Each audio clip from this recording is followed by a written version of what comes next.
What's going on, everybody? My name is Leo Rydell and welcome back to my channel Geekly Goods. If you're new here, go ahead and consider hitting that big red subscribe button if you like this type of content. And everybody, I am very excited to check out Discovery Plus today. Honestly, before I even read up about it, I was like, really, Discovery Plus? Seriously, it sounds super boring. But actually, it sounds like it might pack a bit of a punch, you all, and I'm excited to check it out. So let's check it out together in 3, 2, 1. All right, guys, let's check this out, y'all. So Discovery Plus is really going to be a home to more reality stuff and more like dating stuff and cooking shows, DIY channel. So this is a cool little block of channels here. You've got these nice little stylish circles, and it's got the DIY Network, Cooking Channel, The Dodo, Pop Sugar, Now This, Destination America, AHC, and Discovery Life. I didn't even know Now This had like a channel. Oh, and there's more. Wow, so there's a good little amount of stuff here. You got A&E, History, Lifetime, Sci, is that, I don't think that's Sci-Fi. Wow, there's a lot of stuff on here. Food Network, HGTV, TLC, The OWN Network, Animal Planet. There's a lot to offer here, and I actually really like it laid out in these little circles here. That's just a fresh, nice, clean format. To be honest, looking at this, it looks a lot better, in my opinion, than Peacock looked when it first started. This looks a little more refreshing. Peacock looked a little overwhelming when I first saw it. So here are some of the feature shows. Celebrity IOU, Magnolia Table with Joanna Gaines. I'm gonna be completely 100% with y'all. I don't know half of this stuff. I don't know half of these shows, but Diners, Drive-Ins, and Dives, that's something I can get into, because I was like, dude, I'm looking at these shows. I don't know half of these. I know Chef Ann from This Worst Cooks in America. 1,000 Pound Sisters. So yeah, it's that kind of lighter, put in the background type content. It's that stuff that you would put on while you're cooking.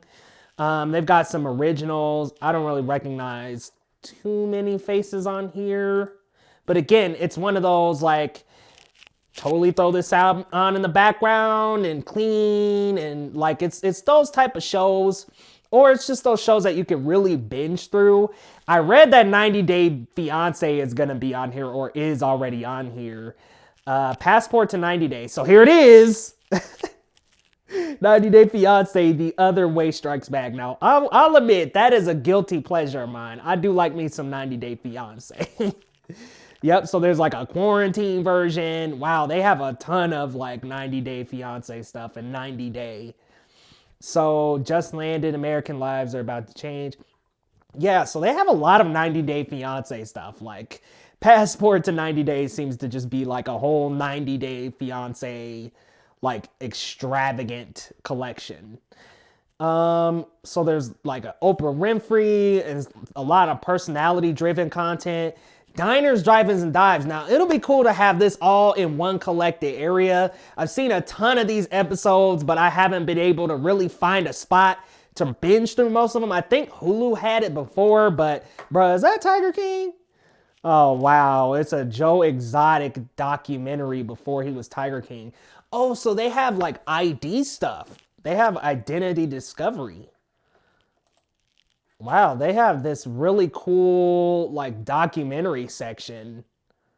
That might be a cool thing to dive into. Restaurant Hustle, Director's Cut. Uh-oh. Okay, this isn't too bad of a collection. I like that it feels niche and that it feels very targeted. That was the problem I was having with Peacock in my first look video when I looked at that.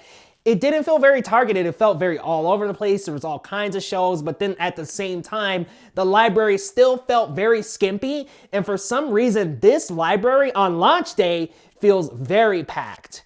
You've got this Planet Earth stuff, a lot of BBC content that focuses on animals, real stories from TLC. So yeah, that reality stuff I was talking about. Yeah, the crime stuff will be worth it a lot as well. And if you like home projects and home HGTV, this would be a really good service for you. Now, Magnolia Network, I'm not entirely sure what that is, but Food Network is on here. Guys, Grocery Games, 30-Minute Meals.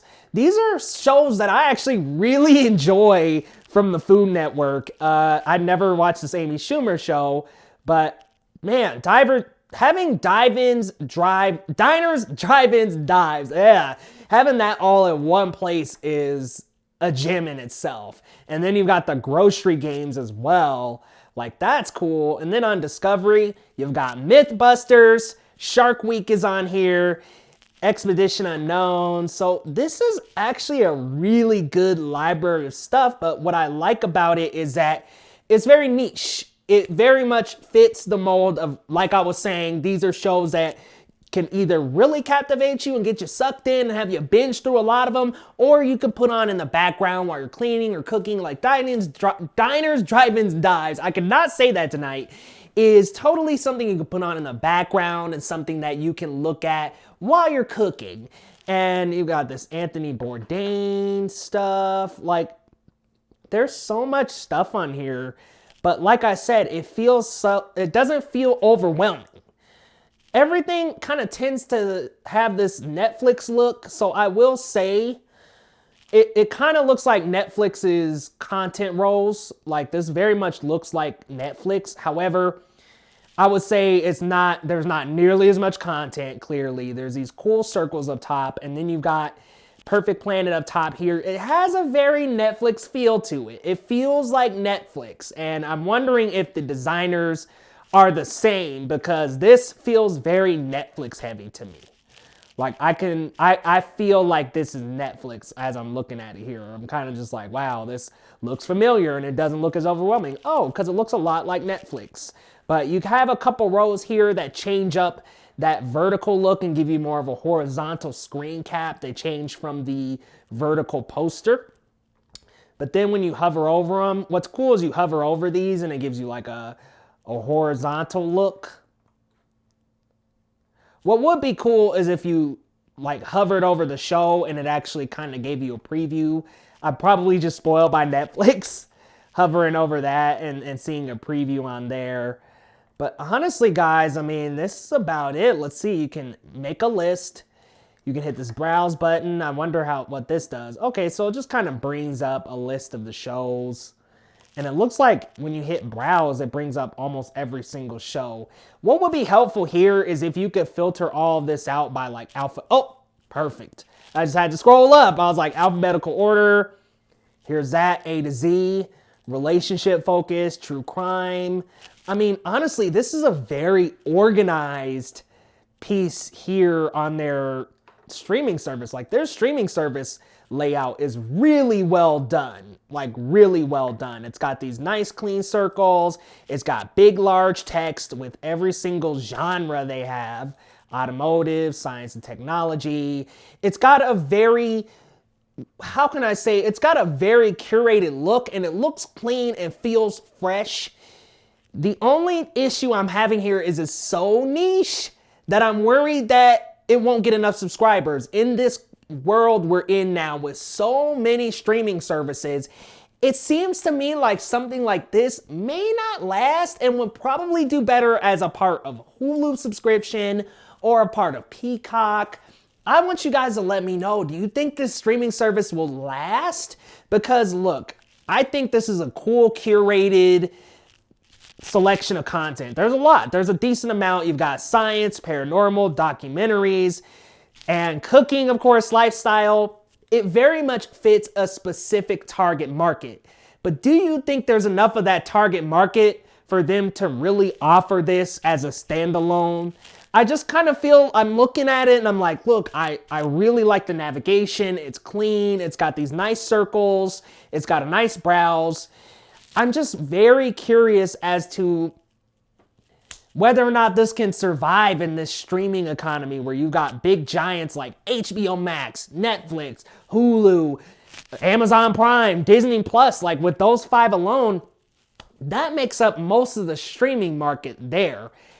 How are they really gonna fit in with a model that is, I want to say it's $7 for ad-free and like $5 for with ads? So it's a little bit crowded here. Oh, and not to mention Peacock, which has a free option.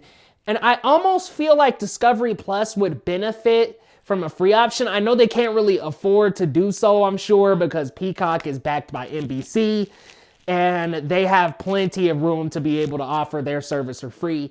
Discovery really doesn't, but I'm wondering how many people are going to pay the $5 to have all this exclusively, as opposed to just saying, well, I've got Hulu, I've got Peacock, I've got Netflix, I think I'm okay right now.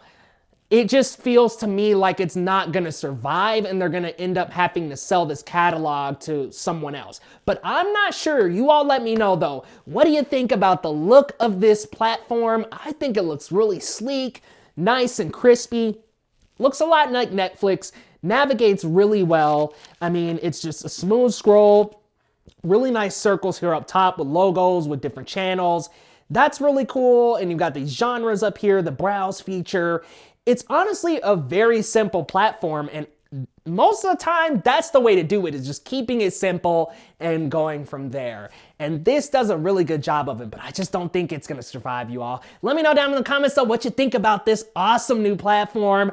Honestly, I'm gonna dive into some of this content, but I'm probably not gonna keep a subscription forever. I just went ahead and did a subscription so we could have a look at this together, you guys. But let me know your thoughts down in the comments, and be sure to hit that subscribe button if you enjoyed this content, and we'll see you next time on Geekly Goods, you guys.